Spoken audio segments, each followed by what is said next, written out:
Econews Média présente RDC, chronique d'une énième guerre mondiale inconnue.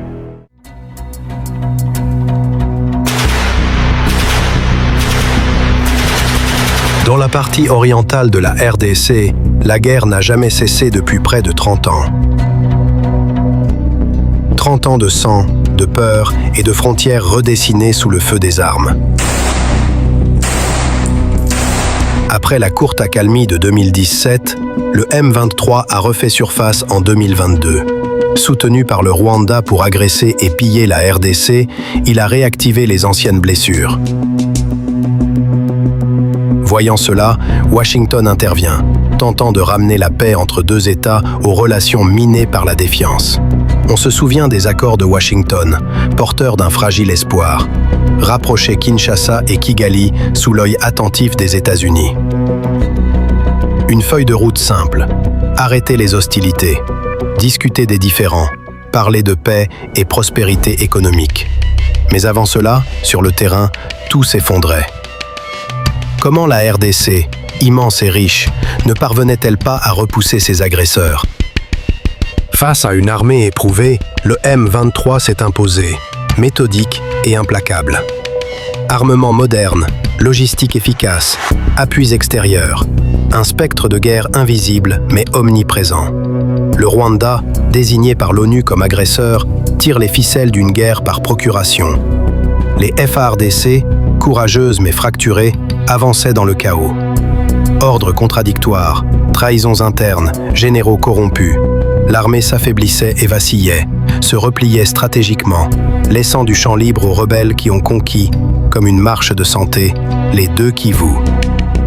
Pourtant, dans les collines du Kivu, l'espoir survivait. Les Wazalendo, civils devenus soldats, défendaient leurs terres, leur honneur, leur Congo. Mais sur le plan international, la communauté observait, condamnait mollement le Rwanda et fermait les yeux sur Kigali. Tshisekedi mise sur une diplomatie offensive, multipliant des voyages à l'étranger, moqué par ses opposants et même ses homologues chefs d'État, qui l'appelaient ironiquement « président itinérant ». Mais tout de suite, ces voyages donnent leurs fruits. Tshisekedi remporta une flamboyante victoire diplomatique, imposant son narratif sur l'agression rwandaise. Un discours d'abord contesté, puis repris par plusieurs chancelleries africaines et occidentales qui confortaient Kinshasa et isolaient Kigali. Comme si cela ne suffisait pas, Tshisekedi réussit à obtenir quelques accords de coopération militaire avec des États d'ici et là, et la levée des embargos d'armement qui pesaient sur la RDC. Peu à peu, les FARDC commencent à monter en puissance. Une force aérienne moderne voit le jour.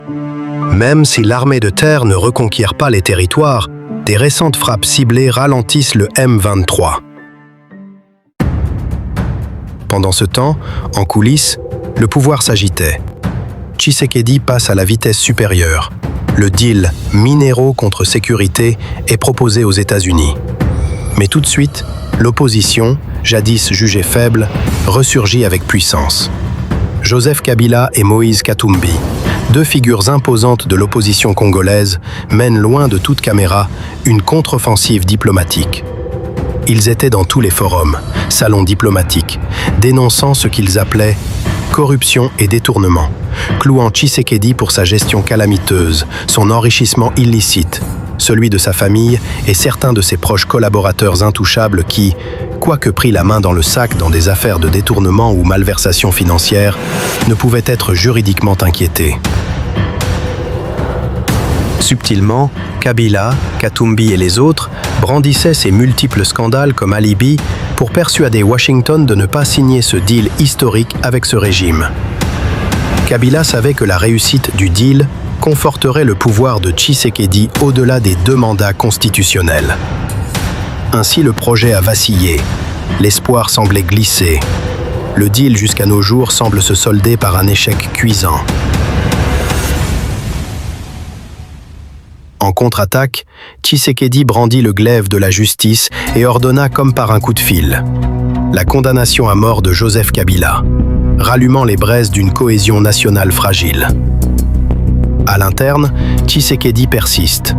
Pas de dialogue avec l'opposition, armée ou non. qu'il considère allié tantôt de Joseph Kabila, soit du M23 ou encore de Kigali.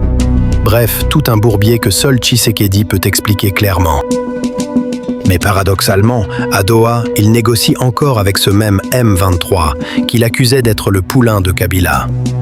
En d'autres termes, le gouvernement de Kinshasa serait en négociation avec Joseph Kabila. C'est ainsi que plus d'un observateur se pose cette question. Peut-on donc négocier avec un repli de justice, avec un condamné à mort? Ou mieux, avec un mort? Notons que ceci est un jeu dangereux, un duel où politique, guerre et considérations personnelles s'entrelacent.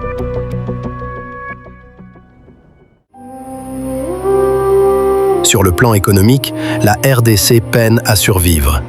Il y a une vraie faille entre les chiffres officiels de la Banque centrale, le taux du dollar américain et le panier de la ménagère. Récemment, un rapport d'une organisation des Nations Unies classe la RDC comme pays le plus pauvre du monde, où la majorité des Congolais vivent avec moins de 3 $. Face à tout ceci, un dialogue franc entre Congolais, vrais Congolais de père, de mère, de sang et de cœur, soucieux de cette nation, est plus qu'une urgence, avant que ce pays n'atteigne le niveau de l'implosion.